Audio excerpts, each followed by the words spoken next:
Les 11e rencontres de la fertilisation raisonnée, organisées par le Comifère et le GEMAS, se sont tenues le 20 et 21 novembre 2013 au Palais des Congrès du Futuroscope. Plus de 350 personnes étaient réunies pour l'occasion.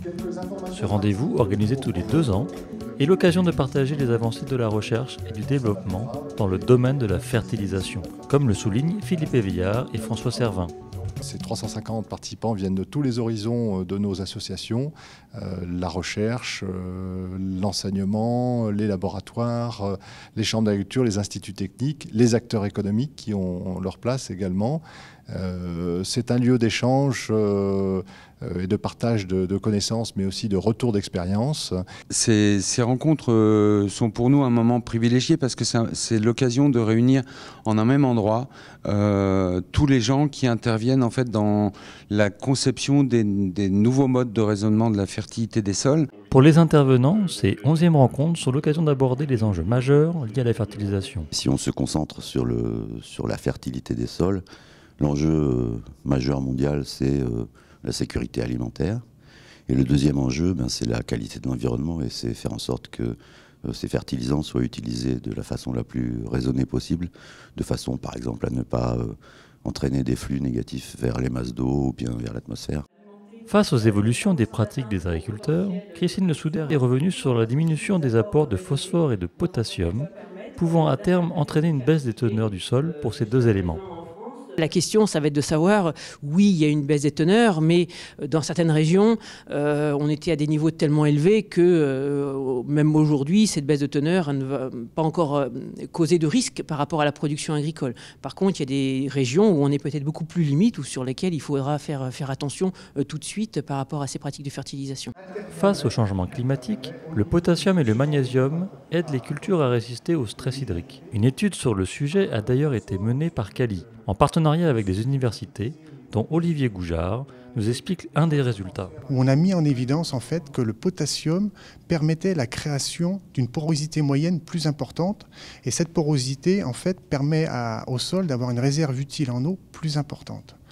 Donc la culture a plus d'eau à disposition pour son développement, grâce aussi à un volume racinaire plus important, donc permet d'absorber plus d'eau. La transpiration est mieux régulée et donc on a une efficience d'utilisation de l'eau plus importante pour des cultures qui sont fertilisées avec du potassium et du magnésium par rapport à des cultures non fertilisées. Et ça a été mis en évidence aussi avec plusieurs prélèvements dans des essais longue durée en Allemagne. Concernant la fertilisation azotée, les efficiences de l'ammonitrate et de l'urée ont été comparées, avec des observations annuelles, mais aussi liées au passé de fertilisation, comme le souligne Marc Hervé. Alors les principaux résultats que l'on observe, donc on remet en évidence un effet annuel, c'est-à-dire un effet de la forme d'azote choisie l'année de la récolte, où on a un écart de rendement d'environ 2,1% en faveur de l'ammonitrate, avec une tendance qui est 9 fois sur 10 en faveur de l'ammonitrate. Donc ça c'est quelque chose qui est déjà vu dans d'autres études, ce qui par exemple en blé correspond environ à un quintal 4 d'écart en faveur de l'ammo. Quelque chose de plus original sur l'étude, c'est l'effet passé de fertilisation, c'est-à-dire ce qu'on a pu observer, c'est que les témoins zéro qui les années précédentes avaient reçu de l'ammonitrate ou de l'urée ne se comportaient pas de la même manière, et en l'occurrence on avait de mémoire 4,7% de rendement en plus sur un T0 avec un historique ammo qu'un T0 avec un historique urée. Donc cet effet passé de fertilisation est quelque chose d'original qui a été mis en évidence par cette étude. Pour optimiser la productivité des cultures, la coopérative Vivesia est revenue sur la mise en place des couverts, donnant lieu à des déplafonnements des rendements sur cultures suivantes. La première année d'expérimentation a été hyper intéressante puisqu'on a eu un état de développement des couverts relativement moyen, en particulier des légumineuses qui n'avaient pas très bien levé, donc des biomasses assez faibles. Et finalement, on a été malgré tout très surpris de l'effet très marqué des légumineuses sur la culture suivante, en l'occurrence l'orge de printemps, puisqu'on avait des témoins sans azote avec légumineuses qui rivalisaient avec des 150 unités d'azote sur des modalités sans couvert. Et ce qu'on a pu constater en termes de résultats, c'est un déplafonnement des rendements, ça allait au-delà un peu de nos espérances, un déplafonnement des rendements avec les cultures intermédiaires, en particulier avec l'introduction des légumineuses. Et ça a été confirmé surtout sur orge de printemps en terre de craie et sur maïs en limon argileux. Par la richesse des interventions proposées, ces 11e rencontres de la fertilisation raisonnée ont séduit une fois de plus le public.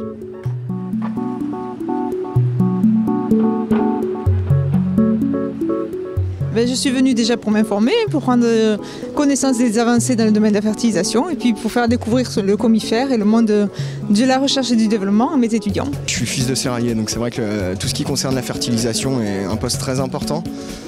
Voilà, donc toutes les présentations qui sont amenées sur des expérimentations de terrain, voilà, ça m'a vraiment intéressé. J'ai particulièrement apprécié la présentation sur les transferts de cadmium dans les flux, dans les différents compartiments, puisque là on a eu des vrais résultats d'essais relativement concrets qui permettent d'avancer sur la compréhension de ces phénomènes-là. Je viens toujours aux réunions de comifères, aux manifestations du comifère, parce que c'est vraiment l'endroit où on se préoccupe du passage des connaissances scientifiques vers l'application agricole, pour la production des cultures, pour la protection de l'environnement également. Enfin, c'est vraiment un endroit indispensable pour passer de la théorie à la pratique.